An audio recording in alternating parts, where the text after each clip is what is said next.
अभी उदयपुर वाटी में मेरी आंखों के सामने बड़ी तादाद में इकट्ठा यहाँ के 36 कौमों 36 बिरादरियों के जो लोग बैठे हैं, मैं सबको सलाम करता हूं, सबकी मौजूदगी को। पहली बार आपके बीच में आया हूं और किसी साहित्यिक आयोजन में नहीं बल्कि एक चुनावी आयोजन में आपके बीच आया हूं।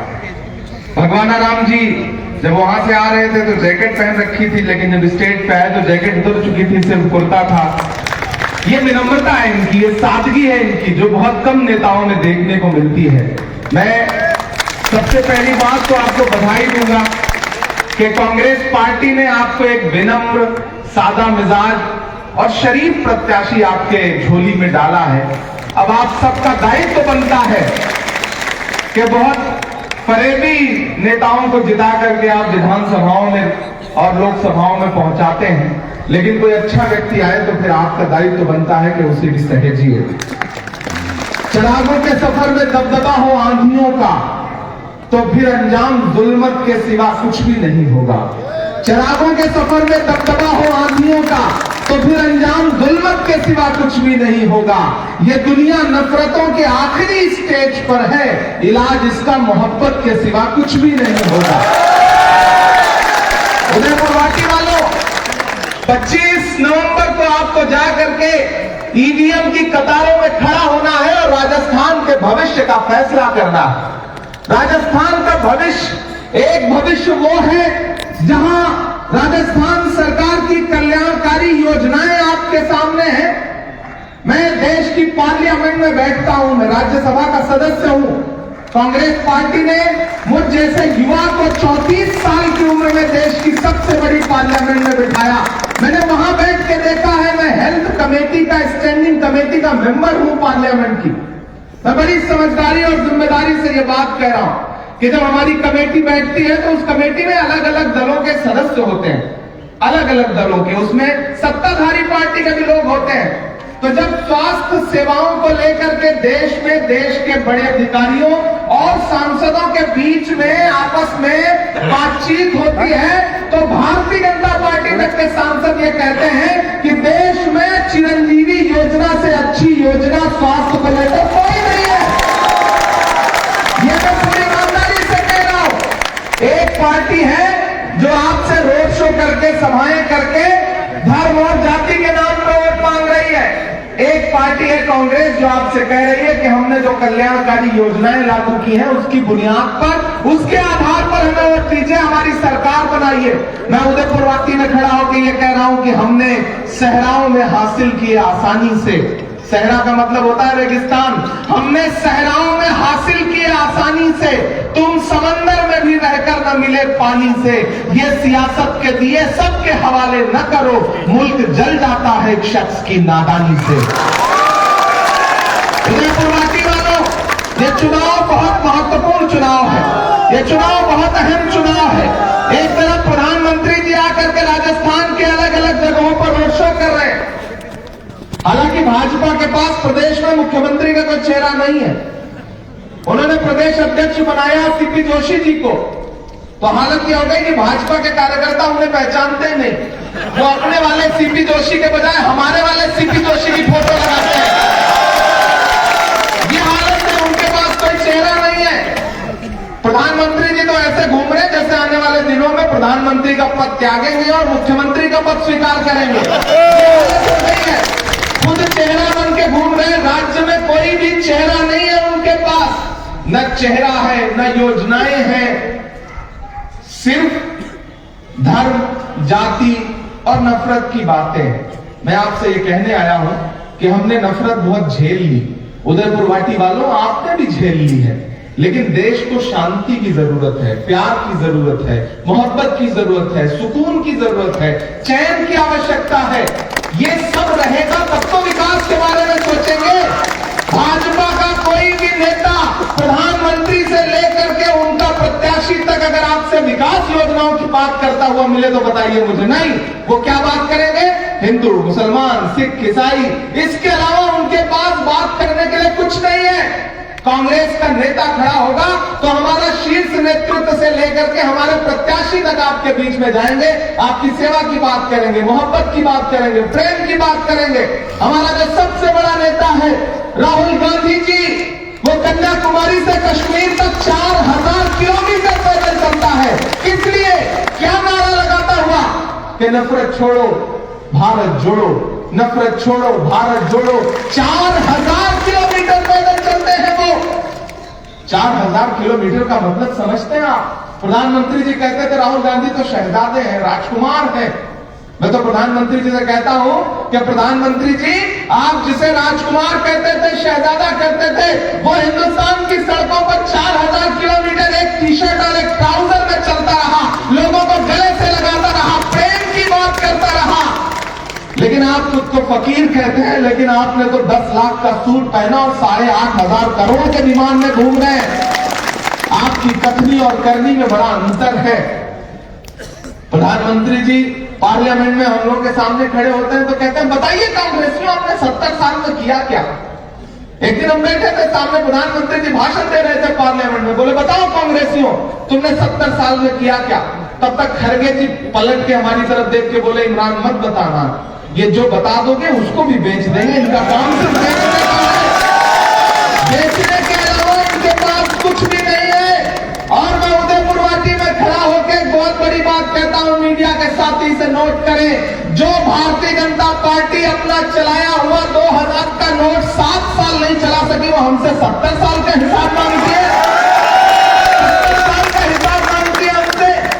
ये राजस्थान है साहब। अभी मैं परसों जब तेलंगाना का चुनाव प्रचार में जब वहां से निकल रहा था तो मिडिया के साथी ने कहा इमरान साहब राजस्थान जा रहे हैं, आपको क्या लगता है राजस्थान में भी नफरत के बाजार में मोहब्बत की दुकान खुलेगी जैसा राहुल जी कहते हैं? मैंने कहा देखो भाई, वो राजस्थान है, वो जब भी करता है कुछ बड़ा करता है। नफरत के बाजार में मोहब्बत की दुकान तो कर्नाटक में खुली है, राजस्थान तो जब करता है बड़ा करता है।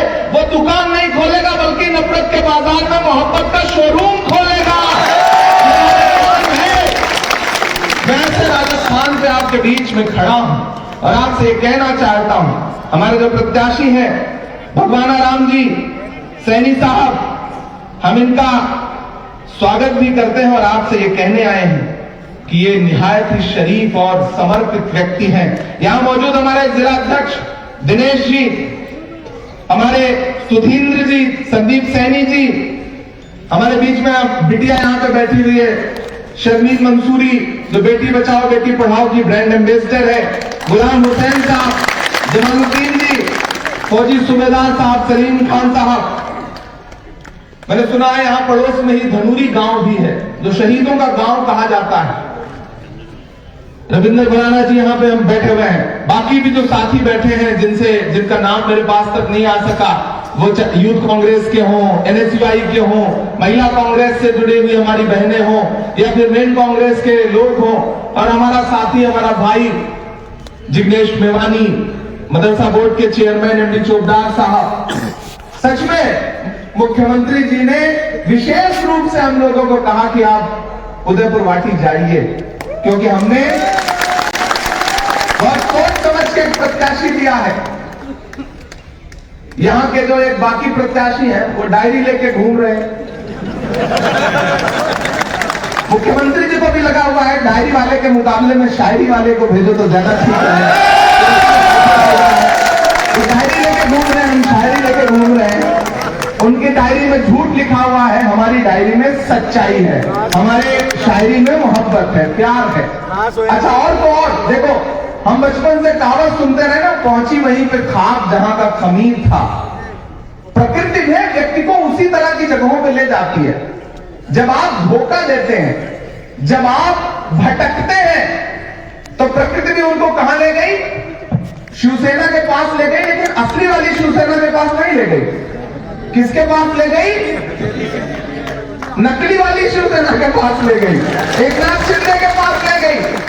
मैं महाराष्ट्र से सांसद हूं, मैं महाराष्ट्र से राज्यसभा का सांसद हूं, इसलिए मैं आपको बता रहा हूं दिनेश भाई कि वहां कुछ भी असली नहीं है, सब नकली नकली है। इधर भाजपा के लोग हैं, उधर एक नकली शिवसेना से आए हैं साहब, लेकिन वो दोनों किससे लड़ रहे हैं? हमारे प्रत्याशी से लड़ रहे हैं। भगवान राम, भगवान से कोई लड़ पाता है? कोई लड़ पाता है भगवान से?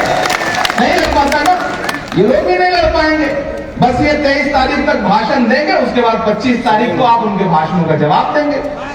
वोट से, वोट की ताकत से। आप बहुत अच्छे लोग हैं, भाजपाइयों के झूठ में मत आइएगा, ये बहुत ही झूठे लोग हैं। ये जो नकली शिवसेना है उसको भी आप भाजपा का ही अंश समझिए, क्योंकि वहां गठबंधन में है, यहाँ अलग अलग लड़ रहे हैं। तो उनको भी वहां महाराष्ट्र में तो दोनों एक साथ ही है ना, एकनाथ शिंदे जी, देवेंद्र फडणवीस जी एक साथ ही है। तो यहां पे आपस में लड़ रहे हैं, लेकिन इनके झूठ के चक्कर में मत पड़िएगा। कितना भी बरगलाएं, वो महाराष्ट्र में एक दिन भाजपा और शिवसेना के दोनों नेता मिलकर के गांव में पहुंचे। गांव वाले भोले भाले लोग थे, जैसे आप भोले भाले लोग हैं। गांव वाले इकट्ठे हो गए, तो नेताजी ने उनसे कहा कि बताओ तुम्हारी क्या समस्या है, मैं तुम्हारी समस्याएं दूर कर दूंगा। तो गांव वालों ने कहा साहब हमारी 2 समस्या है। बोले बताओ? बोले पहली समस्या यह है कि हॉस्पिटल नहीं है गांव में। नेताजी ने मोबाइल निकाला, पता नहीं कहां फोन मिलाया, फोन पे बहुत डाटा, और बोले कल का कल यहाँ हॉस्पिटल खुल जाना चाहिए, डॉक्टर्स आ जाने चाहिए। फिर फोन रख दिया, बोले देखो पहली समस्या समाप्त कर दी, दूसरी समस्या बताओ। तो गांव वालों ने कहा साहब दूसरी समस्या यह है कि पूरे गांव में मोबाइल का एक भी नेटवर्क नहीं है। ये दूसरी समस्या है। इस तरह से झूठ बोलते हैं, इस तरह से धोखा देते हैं। और चूंकि प्रधानमंत्री जी भी इस मामले में बड़े माहिर हैं, 11 मैच जीत रहे थे, हम लगातार जीत रहे थे। हमारे पुलिस वाले भाई साहब भी हंस रहे हैं इस बात पर। कितने समझदार लोग हैं। राजस्थान देखिए, हवा के रुख को प्रशासन से बेहतर कोई नहीं समझता। हवा का रुख प्रशासन ने समझ लिया है कि राज नहीं बदल रहा है, रिवाज बदल रहा है। मैं आपसे कहना चाहता हूं कि लगातार जीत रहे थे, 11 मैच जीत रहे थे। हमारे खिलाड़ी, हमारे बेटे, भारत के वीर सपूत क्रिकेट के मैदान में विरोधियों को धूल चटा रहे थे। फिर अंतिम दिन पता नहीं क्या हुआ, कौन पहुंच गया, क्या हो गया। नहीं, मैं बिल्कुल नाम नहीं लूंगा। मैं संसद में हूं तो मुझे संसदीय मर्यादाओं का पालन करना है, लेकिन जनता तो जनार्दन है भाई, जनता तो कह रही है। मेरे भाई, मैं आपसे कहने आया हूं कि अपने राजस्थान को बचाइए। सरकार को जो करना था उसने किया, अब इम्तिहान आपका है, चुनौती आपके सामने है। मैं एक बहुत गंभीर बात कह रहा हूं, मैं नेता बाद में हूं, साहित्यिक व्यक्ति पहले हूं, इसलिए भावुक हूं। मैं देश के अलग अलग हिस्सों में जा रहा हूं। मध्य प्रदेश चुनाव प्रचार करके आया, छत्तीसगढ़ करके आया, तेलंगाना करके आया, राजस्थान करके आया। पूरी जिम्मेदारी से कह रहा हूं, नोट कर लेना इस बात को। मध्य प्रदेश और छत्तीसगढ़ में 17 नवंबर को चुनाव हो चुका है। प्रचंड बहुमत के साथ कांग्रेस पार्टी की सरकार बन रही है। सिर्फ बहुमत के साथ नहीं बन रही है, प्रचंड बहुमत के साथ बन रही है। उधर तेलंगाना में प्रचार करके आ रहा हूं, अब 30 को वोटिंग है, आपके यहाँ 25 को। तेलंगाना में भाजपा का खाता खुल जाए, यही बहुत बड़ी बात है। इसलिए पूरी भाजपा ने अपनी पूरी ताकत कहां झोंक रखी है? राजस्थान में। इसलिए आपको ज्यादा सतर्क रहना है, ज्यादा होशियार रहना है। हमारे लिए एक एक सीट बहुत महत्वपूर्ण है, और भगवान राम सैनी जी पर पार्टी को बड़ा भरोसा है। किस वजह से भरोसा है? क्योंकि आप अच्छे लोग हैं, आप अच्छे इंसान की परख समझते हैं। मैं आखिर में, क्योंकि मुझे अगली सभा के लिए निकलना है, आज 5 सभाएं हैं। पहली सभा आपके यहाँ है, अभी 4 सभाओं में और पहुंचना है, और दूर दूर जाना है। यहाँ से सीकर जाना है, फिर बायतू जाना है, बायतू से फिर लौट करके हमें जयपुर में सभाएं करनी है। इसलिए मैं आपसे कहने आया हूं कि पहली बार आपके बीच में आया हूं उदयपुर वाटी वालों। अकलियत के साथी यहाँ बैठे होंगे। मैंने सुना है कि आप सारे लोगों को मुकदमे हटवाने का झांसा दिया गया था, हटवाया गया क्या? तो अगर धोखा खा चुके हो, 5 साल झेल लिया है, तो फिर आप गलतफहमी में मत आना, झांसे में मत आना। इस बार चुनाव सीधे सीधे इस बात पर है, ये चुनाव महज विधानसभा का चुनाव नहीं है। अगर ये सोचते हो कि ये सिर्फ राजस्थान की सरकार बनाने का चुनाव है, तो नहीं, ये 2024 का सेमीफाइनल है, जीतना है सेमीफाइनल। एक भी वोट अगर भटका, चाहे भाजपा को जाए भटक के, या चाहे शिवसेना को जाए, एक ही बात हुई, दोनों सब मिले हुए हैं जी, सब एकजुट है वो। मैं आपसे अनुरोध कर रहा हूं कि एक भी वोट नहीं भटकाना है। आपको क्या याद रखना है कि वो गैस सिलेंडर जिसे नरेंद्र मोदी जी 1200 रुपए का बेच रहे हैं, उसे अशोक गहलोत जी ने कितने का बेचा? 500 रुपए का। आसान समझते हैं आप। भाजपा ने नारा क्या दिया था? बहुत हुई महंगाई की मार, अब की बार मोदी सरकार, यही नारा था ना। और फिर इस नारे की परिणति क्या हुई? टमाटर जो 20 रुपए किलो था वो 250 रुपए किलो बिका। हाँ, शायरी भी सुना दूंगा, शायरी भी सुना दूंगा। इतनी जल्दी आप तो खेल जाओगे, आपको बैठे कहाँ सोया चौकीदार? बिल्कुल बिल्कुल चौकीदार सारा सुना देंगे। मैं ऐसे छोड़ के जाने वाला थोड़ी वहां, लेकिन आप चुनाव में थोड़ी खड़े हैं। भगवान राम जी खड़े हैं, खड़ा रहने दीजिए। आप लोग बैठ जाइए, चुनाव में तो ये खड़े हैं ना, आप लोग बैठिए। अरे भाई जी कहाँ सोया चौकीदार? आप भी बैठ जाइए। चाचा, मंच के साथियों से मेरा अनुरोध है कि आप बिल्कुल उसी तरह शांत हो जाएं जैसे आजकल अडवाणी जी शांत रहते हैं। बिल्कुल उसी तरह से शांत होकर के बैठे। तो मैं ये कह रहा था, उन्होंने नारा दिया बहुत हुई महंगाई की मार, अब की बार मोदी सरकार। और उस नारे की परिणति क्या हुई? गैस सिलेंडर जो 400 रुपए का कांग्रेस बेचती थी उसे 1200 रुपए का कर दिया। पेट्रोल डीजल 58 रुपए वाला 100 रुपए का कर दिया। और तो और खाने का तेल, सरसों, बाकी खाने के तेल जो 70 रुपए के थे उसे 200 रुपए के पार पहुंचा दिया। ये धर्म की बात करते हैं। भगवान श्री कृष्ण को सबसे ज्यादा क्या पसंद है? मक्खन, दही। जानते हैं उन्होंने क्या किया? दही पे, मक्खन पे, दूध पे, छाछ पे जीएसटी लगा दी 18%। ये सिर्फ बात करते हैं, सच्चाई से इनका कोई लेना देना नहीं। इनके राज्यों में फिल्में टैक्स फ्री होती है, लेकिन आपको पता है ये कफन पे जीएसटी लेते हैं। कफन पे जीएसटी, ये है भाजपा की नीति। तो इनके सारे नारे झूठे हैं, इनके सारे दावे झूठे हैं, इनके झांसे में नहीं आना है। इसीलिए मैं तो पूरे देश में जाकर के ये पूछ रहा हूं कि कहां सोया है चौकीदार, कहां सोया है चौकीदार। अच्छा, इतने समझदार लोग हैं राजस्थान में, आइए बस चौकीदार बोल दीजिए, हर व्यक्ति समझ जाता है कि किसकी बात हो रही है। बहुत राजनीतिक तौर पर जागरूक राज्य है ये। मैं सैल्यूट करता हूं इस राज्य को। मैं तीनों राज्यों में, चारों राज्यों में प्रचार कर रहा हूं, लेकिन जो जागरूकता मुझे यहां दिखाई पड़ती है और जो ऊर्जा यहां पर दिखाई पड़ती है वो कमाल है साहब। इसलिए मैं सुनाता हूं कि कहां सोया है चौकीदार, कहां सोया है चौकीदार। गैस सिलेंडर की कीमत भी 1000 के पार। कहां सोया है चौकीदार, कहां सोया है चौकीदार। मैं कवि हूं, शायर हूं, तो हास परिहास कर सकता हूं। अभी इनसे पूछिए कि आपने पढ़ाई की थी तो आपके साथ कोई पढ़ा लिखा था, कोई सहपाठी था, तो ये 2-4 नाम जोरदार से आप बता देंगे। लेकिन मोदी जी से पूछ पूछ के थक गया पूरा देश कि आप जब पॉलिटिकल साइंस में एमए कर रहे थे तो आपके साथ किसी ने पढ़ाई की थी? आज तक नहीं उन्होंने बताया, एक भी व्यक्ति नहीं मिला। अभी भगवान राम जी से पूछिए कि आपका जो काम है, आपका जो बिजनेस है, उसमें आपके 2-4 ग्राहक, तो नाम बता देंगे। लेकिन मोदी जी से पूछिए कि वडनगर में जब आप चाय बेचते थे तो किसी ने खरीद के पी थी? कोई एक व्यक्ति है? नहीं मिलेगा। झूठ है दरअसल। लेकिन अदाकार बहुत बड़े।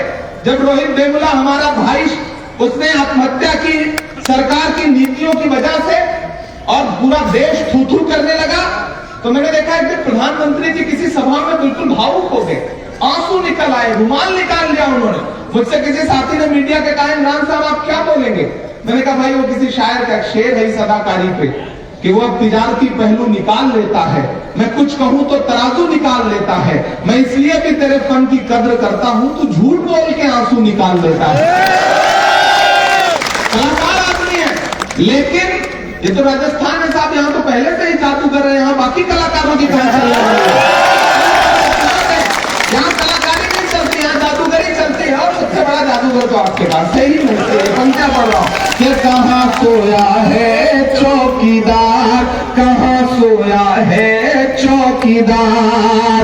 पेट्रोल और डीजल की कीमत रही सैकड़ा मार, सोया है चौकीदार, कहाँ सोया है चौकीदार, कि चाय बेचने वाला पूरा भारत बेच रहा है।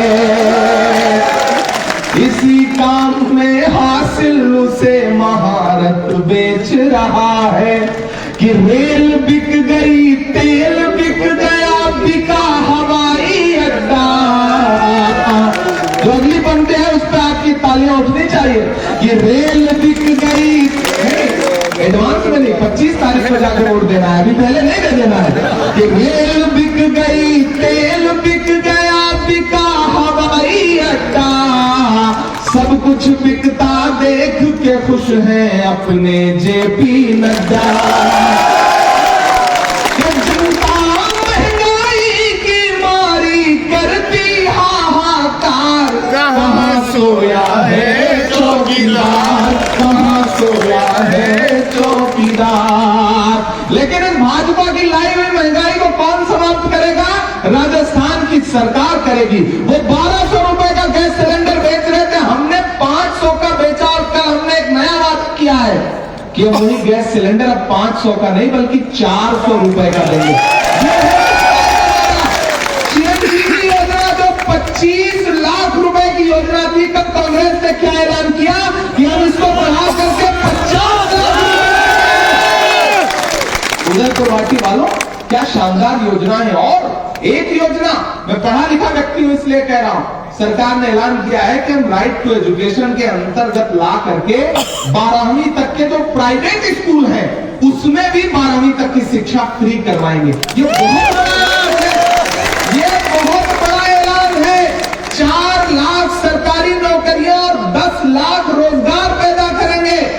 जब केंद्र की सरकार ने नौजवानों को कह दिया कि पकौड़ा तलो, ऐसे में हमारी सरकार क्या कह रही है कि हम आए तो 4 लाख सरकारी और 10 लाख रोजगार, हम रोजगार पैदा करेंगे। इसलिए हम योजनाओं के आधार पर आपसे वोट की अपील करने आए हैं, और खास तौर से अक़लियत के साथियों से गुजारिश कर रहा हूं कि बटिए मत। आपके बीच में आया हूं तो मेरे आने की लाज आपको रखनी पड़ेगी, ये मेरी आपसे गुजारिश है। मैं भगवाना राम जी के लिए आपसे अपना दामन फैला के अपील कर रहा हूं। जिग्नेश भाई ने अपील की, चौधार साहब ने अपील की, हमारे जिला अध्यक्ष ने अपील की। एक वादा आपसे करता हूं, क्योंकि आज समय बहुत कम है, जाना है, तो आज बहुत सारी शायरी आपको नहीं सुना पाया हूं, लेकिन आप भगवाना राम जी को जिताइए। ये जीत जाए तो जीत के जश्न में शुक्रिया अदा करने आपका मैं फिर जरूर आऊंगा। बहुत बहुत धन्यवाद, बहुत आभार, आपसे मेरी शुभकामनाएं। और जो ये क्या